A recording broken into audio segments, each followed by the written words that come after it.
जय हिंद साथियों, नमस्कार। स्वागत है आपका अपने इस परिवार में। मैं आशु चौहान स्वागत करता हूं आप सभी का। और आज मेरे साथ है विजयपाल जी, इंस्पेक्टर साहब, और साथ में है अपने इस परिवार के संघर्ष की कहानी में एक और शख्स हमारे साथ नरपत जी कालेर, चूरू जिले के निवासी हैं। तो हम जानना चाहेंगे कैसे वह इस वर्दी के सपने को पूरा कर पाए, कैसे उन्होंने संघर्ष किया, कैसे वो कांस्टेबल की इस कड़ी में आगे बढ़े। सरफरोशी की तमन्ना अब हमारे दिल में है, देखना है जोर कितना बाजुए कातिल में है। उस पेपर के पास जब ये पहुंचे तो इन्होंने क्या किया? ऐसा तो नहीं है पेपर के पास गया कर वापस आ गए। कितनी मेहनत की होगी, कैसे इन्होंने रैंक हासिल की है, कितना इनके नंबर बने, कैसे पढ़ाई की, क्या दौर रहा, कैसे वर्दी के लिए इन्होंने सपना संजोया और उसे पूरा किया। तो मैं आग्रह करूंगा विजयपाल जी सर से कि वो इनसे प्रश्न पूछे। नमस्कार साथियों, आज अपने बीच में है नरपत जी। अपने नरपत जी से ये पूछना चाहेंगे कि वो वर्दी के लिए क्यों आना चाह रहे थे, क्या ऐसे कारण थे कि वो वर्दी के लिए ही समर्पित थे। पिछले 2-3 साल से 30 कंपटीशन दे रहे हैं कि मुझे वर्दी में ही जाना है। तो नरपत जी, आपका स्वागत है आशु जी के ट्रिक पर। तो नरपत जी, आप पहले अपने यहाँ से स्टार्ट करें कि आप वर्दी की तरफ ही क्यों आना चाह रहे थे और आगे का क्या टारगेट है, आप कहाँ जाना चाह रहे हो, क्या आपका लक्ष्य है, क्या अहम है और कैसे तैयारी करी।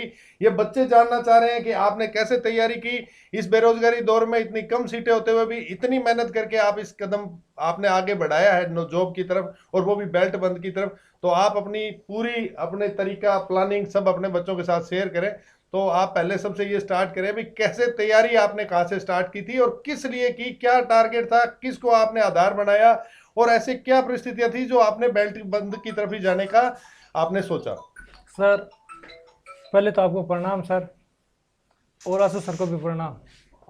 मैं अपने पिता को देखकर इस बेल्ट की सर्विस में आना चाहता था।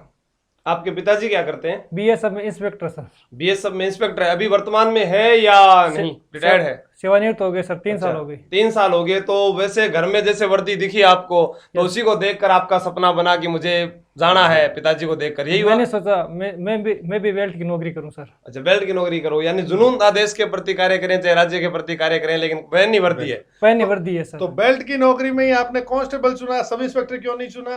सर, अब नेक्स्ट टारगेट सब इंस्पेक्टर ही है। बिल्कुल Next होना भी target। चाहिए। नेक्स्ट टारगेट इनका सब इंस्पेक्टर है। जो अपने कदम जो आगे से आगे एक स्टेप जो मिला, पहले कांस्टेबल के लिए मिला, फिर अब सब इंस्पेक्टर का मिलेगा। आगे भी कोई प्लानिंग होगी आपकी? Sir, RS. आरएएस की। बहुत बढ़िया। तो क्या आपकी प्लानिंग थी इस तैयारी करने के अंदर, कब से तैयारी कर रहे हैं, वो अपनी कहानी आप पूरा शेयर करें। सर, मैं 4-5 साल से इसकी तैयारी कर रहा था। पहले मेरा एसएससी में हुआ था, लेकिन बाद में ज्वाइनिंग नहीं दी। अच्छा, इसके बाद मैंने पिछली बार राजस्थान पुलिस का दिया था, उसमें ग्राउंड में बारिश हो गई और मेरा फाइनल सिलेक्शन नहीं हुआ। फाइनल मेरिट में मैं कुछ ही अंकों से चूक गया। लेकिन आपने पेपर पास किया था पिछली किया बार सर, वाला? पेपर पास किया, फिजिकल किया, लेकिन वो बारिश के कारण आपको थोड़ा नुकसान हो पिछली गया। बार फिजिकल के नंबर थे एक्स्ट्रा, हाँ, जिसमें और मेरे 5 नंबर आए सर। 5। बिल्कुल बिल्कुल बिल्कुल। चलो, देर आए दुरुस्त आए, नौकरी तो कभी भी आए अपने पास होनी चाहिए। लेकिन सर, मेरा टारगेट यही था कि मुझे इस नौकरी में घुसना है। बिल्कुल बिल्कुल, आप किसी भी एक तरह लक्ष्य से। पर रहे। Yes sir. कहा गया ना दोस्तों, मैंने कहा कि अब चिड़िया की आंख का वो दौर नहीं रहा रे, कोरनिया को देखो पीछे पड़ जाओ उसके।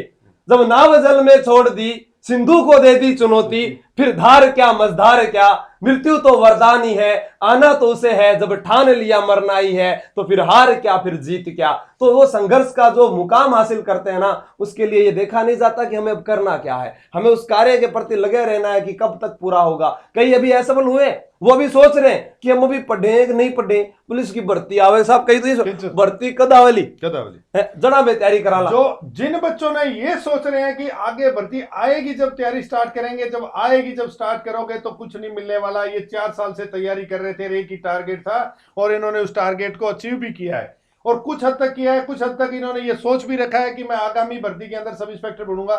निश्चित रूप से बनेंगे। अगर आपने टारगेट तय किया है तो आपको अपने लक्ष्य को हासिल आप ही खुद को ही करना पड़ेगा। अगर आपने अभी आगामी भर्ती के लिए कुछ सोच रखा है तो अभी से तैयारी स्टार्ट कर दीजिए। तो मैं नरपत जी ये पूछना चाह रहा हूं कि घर में आपके बेल्ट बंद में होने के बाद में बीएसएफ का जॉब था आपके फादर का, तो किसी ने ये रोका नहीं कि आपको नहीं फोर्स की तरफ नहीं जाना है, या फिर आपने किसी को कहा भी, किसी घर वालों ने भी नहीं आपको तो बेल्ट में ही जाना है, ऐसा था या आपके दिल की तमन्ना थी? सर, मेरे अपने पिता को देखकर इंप्रेशन हुआ था कि मुझे इस बेल्ट में ही जाना है, क्योंकि मेरे वही इंस्पायर थे। अच्छा, तो एक चीज मैं आपसे पूछना चाहूंगा कि आपने सिर्फ या एक ही पेपर दिया या पहले कितने पेपर दिए, असफल कितने में हुए हो, वो थोड़ा इनको बताइएगा आप। सर मैं लगातार 4-5 साल से असफल ही हो रहा था। 4-5 साल से असफल हो रहे हो। आपकी जो, अब ये तो मैं कह नहीं सकता कि आपने वो दौर देखा होगा जो एक वह परिवार का विद्यार्थी देखता है जो कृषि वर्ग का हो, जिसके मतलब पिताजी, कोई आपके पिताजी जॉब में थे, तो पढ़ाई के लिए आपको कभी कोई समस्या नहीं आई होगी। नहीं सर, समस्या तो नहीं आई, लेकिन फैमिली बैक सपोर्ट था तो इसलिए मैं लगातार तैयारी करता रहा। हाँ, वही बता रहा हूँ ना भी, वो कोई समस्या आपके नहीं आई। कईयों के वो रहता है कि वो संघर्ष उनका ज्यादा कठिन हो जाता है जिनके माता पिता के पास में कोई आय का स्रोत नहीं हो, उसे खुद ही कार्य करना पड़े और वो फिर पढ़े।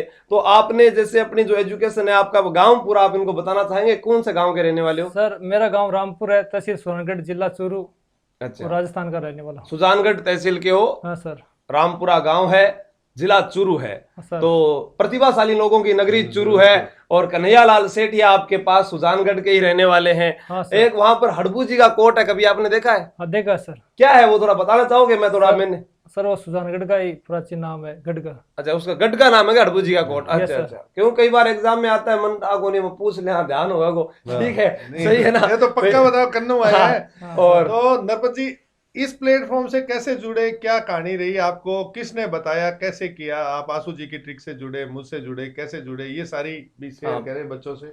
सर पहले मैं जैसे मोबाइल पे ऑनलाइन क्लासेस देखता था, तो एक बार मैंने आशु सर की वीडियो देखी। कहाँ पर देखी आपने, पहली बार कहाँ पर देखा? सर ऐसे ही चला रहा था, महिला और बाल अपराध।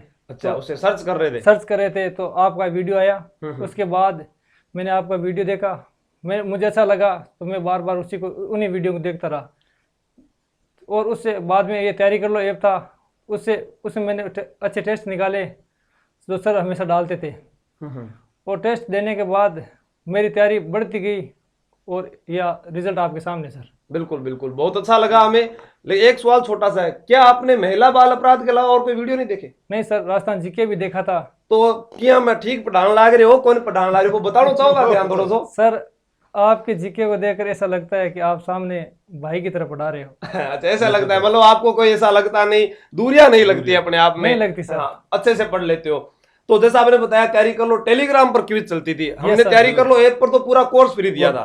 सर। राजस्थान पुलिस की जब भर्ती थी तो उसके अंदर हमने पूरा कोर्स ही बच्चों को, एक बार पहली बार था और हम थोड़ा लेट आए थे क्योंकि हमें पता भी नहीं था उस समय, तो हमने सारा कोर्स ऐसा कैसा फ्री दे दिया था सर ने।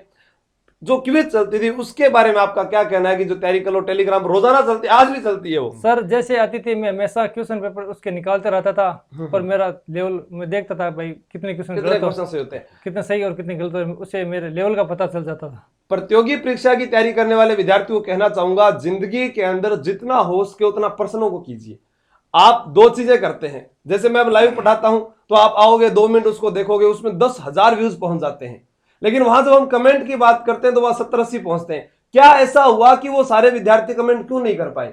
क्या उन्होंने पढ़ाई नहीं की? जो मैंने प्रश्न पूछे तो उन्होंने जवाब नहीं दिए, क्योंकि वो क्या थे, आया राम था और गया राम था। और उसका क्या नतीजा होता है कि जब रिजल्ट आता है तो जिन्होंने कमेंट किए, जो रुका वही कामयाब। एक्चुअल में आशु जी, जो तैयारी पुराना पैटर्न कोई कहते हैं अभी पुराने जमाने की तैयारी थी, यही एक ही पैटर्न रहा है किसी कंपटीशन प्रतियोगिता परीक्षा को पास करने का। आप पहले पढ़ें, पूरी थ्योरी पढ़ें, अपने कॉन्सेप्ट क्लियर करें, और जितने हो सके आप उसके वस्तुनिष्ठ प्रश्न करें, उनको देखें कौन सा प्रश्न कैसे बना है। जैसे अभी आशु जी लगातार एक चेन चला रखी है शाम को 9 बजे, वो आप अटेंड करते हो तो आपकी अपनी तैयारी को धार मिलती है, आप अपने आप क्विक आपने को सोचने का तरीका मिलता है, आपको एग्जाम हॉल का सारा माहौल वही बनता है। आप कॉपी पेन साथ में लेके बैठते हैं, जैसे ही क्वेश्चन स्क्रीनशॉट पे आया, ये जरूरी नहीं है कि आपने आंसर दिया नहीं दिया, आपने लास्ट में आंसर आपको पता लगे आप खुद का आंसर चेक कर लें। यही एक तरीका रहता है अपने आप को चेक करने का। और जितने ज्यादा आप टेस्ट पेपर करेंगे, जितने ज्यादा आप अपने क्वेश्चन करेंगे, मैं कहता हूं कि वो कंपटीशन के लायक अपने आप को इतना मजबूत बना लेंगे बंदे कि किसी भी कंपटीशन को वो ऐसे चुटकियों में पास कर देंगे। जैसे बच्चे ये कहते हैं साहब मेरे से ये छूट गया, मेरे से ये छूट गया, उनसे कुछ नहीं छूटेगा और हंसते हंसते वो एग्जाम पास करके आएंगे। 2 घंटे का एग्जाम वो 1 घंटे 1.25 घंटे में कंप्लीट कर लेंगे। सर मैं आज भी आपके क्यूज निकालता रहता हूँ क्योंकि एसआई के लिए। बिल्कुल मैं तो ये कहता हूँ भी जितना हो सके आप जितना हो सके प्रैक्टिस करें। और 9 बजे तो आशु जी ने तो मेरे ख्याल से आज तक 1,00,000 से ऊपर क्वेश्चन करा दिए होंगे, मैं ज्यादा ही करा दिए होंगे। सारा किताबें पूरी करवा दी, सब किताबों में जितने क्वेश्चन बनते हैं सारे करा दिए। आप अगर पुराने वीडियो भी देखने बैठे तो मेरे को लग नहीं रहा, अगर रोज की अगर टॉपिक वाइज भी करवा रखे हैं, मिक्सअप भी करवा दिए। उसको मत काउंट करें जो बोर्ड के ऊपर लिखा हुआ है, क्वेश्चन उनको काउंट करें जो उनसे बन रहे हैं। जैसे एक क्वेश्चन उसके 4 ऑप्शन, मतलब 5 क्वेश्चन बनते हैं एक क्वेश्चन से, और अगर ये 30 या 40 क्वेश्चन लेके चलते हैं तो 150-200 क्वेश्चन क्लियर होते हैं, और वो इंपॉर्टेंट क्वेश्चन क्लियर होते हैं। और फिर वो तो एक एक की बात की है, पर आप तो जो बोर्ड आंसू जी भरते हैं उसका तो कोई है नहीं, उसमें तो कितने क्वेश्चन बनते हैं इसकी तो कोई गिनती नहीं है। आपको जोड़ के देखना कितने क्वेश्चन बनते हैं एक क्वेश्चन के ऊपर। सही है सर। तो चलो मैं नरपत जी और आपसे पूछना चाहूंगा, आपकी कौन सी रैंक आई है अभी? सर मेरी ओबीसी में 4थी रैंक है, क्योंकि मैं एज ज्यादा हो गई थी। एज ज्यादा होगी थी, 4थी रैंक। आपके कितने नंबर बने होंगे लगभग, आपको अंदाजा है तो थोड़ा बताना चाहोगे? विद्यार्थी कल को पूछ लेगा सर नंबर कितने थे। 62 नंबर थे सर। 62 नंबर थे, तो आपका ओबीसी से चयन हुआ हाँ है। सर, मेरा कंफर्म हो गया था, मेरा सिलेक्शन हो जाएगा अब। अच्छा, अच्छा हो जाए। 62 नंबर है। अब कई देखो 57 नंबर वाला बोलेगा मारो कौन नहीं हो, तो 62 नंबर आपसे ज्यादा मेहनत किए तो देखो इन्हीं का पहले होगा। नहीं, मैं थर्ड आरएससी में कल पता किया था, बच्चों से भी मिल के आया था, सबसे 58 लास्ट गई थी। 58 लास्ट? अच्छा लास्ट लड़का मिला भी था, वो 58 मेरा, उससे वो लास्ट रैंक का था। अच्छा अच्छा उससे अच्छा। नीचे कोई रैंक बिल्कुल बिल्कुल, बहुत बढ़िया रहा। तो अब इन युवाओं को, आगे वालों को क्या संदेश देना चाहोगे कि वो कैसे तैयारी करें? लास्ट में मैं आपसे यही सुनना चाहूंगा। सर मैं अपने भाइयों को यही संदेश देना चाहता हूँ, भाइयों को, और बाकी वो दूसरे जो बहनें रहेगी उनको भी दो। उनको भी बताना चाहता मतलब हूँ। बहनों को नहीं देना चाह रहे नहीं, हैं। सभी को दे रहा हूँ। रोक नहीं वो लेना। उनके लिए छुपा के रखी है बात। सबके लिए बताइए। सर मैं अपने भाइयों और बहनों को यही संदेश देना चाहता हूँ, अगर मैं कर सकता हूँ तो आप क्यों नहीं। बिल्कुल बिल्कुल, बहुत अच्छा है। छोटी सी बात में उन्होंने बहुत बड़ी बात कही है, गागर में सागर बनने वाली बात है कि मैं कर सकता हूं तो आप क्यों नहीं। जब हम यहां पहुंच सकते हैं तो आप क्यों नहीं। अपने आप से ये सवाल करके देखोगे तो अपने आप एक लक्ष्य ठानो, एक फोटो लगाओ खुद की, सुबह उठते सैल्यूट मारो कि मैं फलाना सिंह और फलानी सिंह सैल्यूट करती हूं मैं अपनी वर्दी को, और उसके बाद में देखो आपका कार्य कैसे आगे बढ़ता है। और क्या कहोगे? सर एक दिन सफलता आपको भी मिलेगी जैसे मेरे को मिली है। बिल्कुल, अपने आप को पहचानना पड़ेगा। पढ़ाई के लिए उनको क्या कहोगे? हाँ बताइए सर। मैं ये कह रहा हूं, अपने आप को पहचानना पड़ेगा, अपनी ताकत को पहचानना पड़ेगा। बहुत से ऐसे बच्चे हैं वो ये पहले ही सोच रहे हैं मेरे से नहीं होगा, और मैं कहता हूं अगर निरंतरता बनी रही तो कोई भी लक्ष्य ऐसा है जिसको आप तोड़ नहीं सकते, ऐसा कोई दुनिया के अंदर बना हुआ ही नहीं है। पर निरंतरता होनी चाहिए इसके लिए। अब आप बच्चों को कैसे संदेश क्या देना चाहते हैं पढ़ाई के लिए? पढ़ाई के लिए सर बस मैंने तो ये बोल दिया सर, आप पढ़ो जैसे मैंने पढ़ा वैसे आप भी लग जाओगे। चलो ठीक है। ठीक है सर। जय हिंद, जय भारत। Thank you sir.